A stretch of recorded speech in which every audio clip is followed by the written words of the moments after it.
Habang naghihintay tayo, kain tayo ng saging na saba.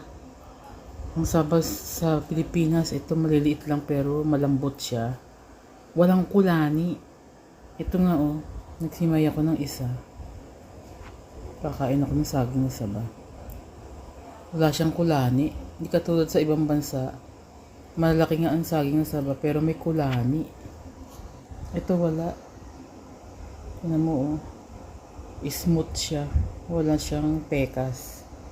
Wala siyang itim-itim na pekas sa loob ng laman niya. Sarap. Kain tayo.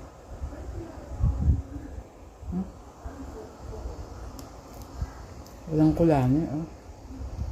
Ang sarap. Kain tayo. Ayoko na ng turon. Masyadong matamis. Pero masarap. Tama na sa akin ganito. Para natural. Walang added sugar. Sarap.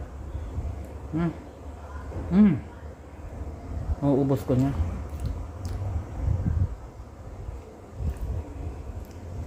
Ay.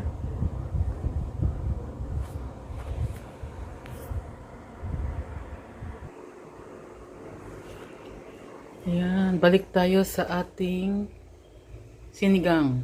Kulong-kulo na siya. Lalagyan natin siya ng gabi para masarap. Gabi. Ito oh. Gabi ng gabi. Uy.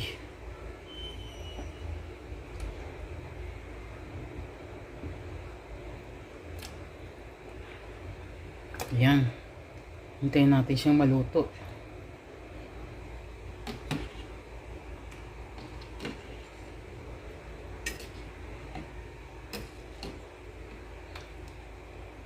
Sinigang na manok dito sa Pilipinas. Habang nagbabakasyon galing Canada, titikman ko yung luto ko dito. Fresh na manok. Fresh ang mga ingredients. Lalagyan natin siya ng kangkong. Murang gulay lang siya pero masustansya. Mamaya konti ilalagay natin ng kangkong. Ready natin siya. Ito siya sa tabi. Pag kumulo uli siya, lalagyan natin ang kangkong.